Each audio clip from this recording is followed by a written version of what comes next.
So I'm here with Alverson, Layne, Sir.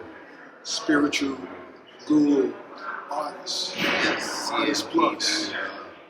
So we're going to talk about how we're going to be, how can we transform consciousness? Right, Gary. So we're here in the North Museum, sitting on the steps right here, and we're talking about spaces. You know, one of the things that we notice is, you know, oftentimes we're in different spaces. We encounter different, energetic frequencies of spaces. For example, this right here was built. I have no idea when it was built, but North Public Library. all right. So where do you start? It's about being centered. Like there are a handful of different techniques and things like that. What I'm learning there is that there's. Have you heard of NLP? No. Okay, so I've been listening to a lot of NLP. NLP. Google it. As in neuro linguistic programming. Oh yeah, you did. That's something that we do to ourselves, right? We do it to ourselves and we may not be aware of it, but once you start studying this, you realize how it's integrated into everything we do from our self-talk. It has a lot to do with hypnosis and things like that. And life is hypnotism in the sense that, the circular patterns, there are a lot of patterns every day between the hours we count, our conversations, our activities, wake up, eat, go to sleep, all those things. Life is all about patterns, trees, fractals, and things like that. So when you learn how these things work and function, you can then integrate them and plant seeds with intention. It's like words are seeds. But what I want to talk about particularly is like spiritual anchoring. Right? So that in particular is a way to transform spaces. You can follow the metaphor. Spiritual anchoring. You can follow the metaphor, okay, and say, like, there's a saying, don't wish for calmer waters, set a better sail. The winds of life are always changing.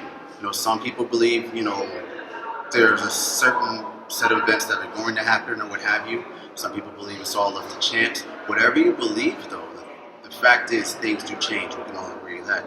And the way to handle change is to realize that we have the power to change. We have the power to decide what our words are. Andrew Carnegie was one of the wealthiest guys aside from Alverson, but during his time on the planet, he wrote something called the Gospel of Wealth, right? But along with that, he had a lot to say about taking control of our own minds. Now, we can't necessarily control what other people do, Gary, but we can control how we respond to it. And the way we respond to it can transform people's minds and their hearts and their consciousness, either through our words or through our actions. It may not happen immediately, but it happens as that energy radiates. We're all energetic bodies receiving energy and radiating energy, like a two-way radio. You emit signals and you also receive signals. Now, some people, without having the consciousness of seeding their own mind, and when you don't take control of your own mind, you're left to receive whatever is being given to you. And we're born with a lot of programs. We're told we're supposed to do X, Y, Z, and things like that. We're given tracks to follow, and oftentimes when someone else makes a track for you, it's not necessarily going to be the most ideal track for you to have for yourself. But when you take control of your own mind, then you're creating your own universe. You're creating your own destiny. And you can do that on a macrocosmic scale, on a wider level, and a microcosmic scale internally with yourself. There are a whole bunch of people throughout time who've written about it. There are a whole bunch of people throughout time who've experienced it. We're in a library right now. I'm quite sure there's a section on content pertaining to, spiritual technology is what I'd like to call it. A lot of ancient texts mention it and things like that, but that's essentially where it's at. Anchoring yourself internally in a place of well-being, in a place of where you desire to be. And what will happen, is as you come to become more acquainted with your own consciousness, you can then learn how to handle the seeds of life, the spiritual waters, so to speak, the walking into a room full of people who hate you, or people who love you, or people who are indifferent, or people who don't know you. It doesn't matter. What matters is where you are internally. The screen went off, so you can't really see our reflection, but I'm talking to you anyway, so.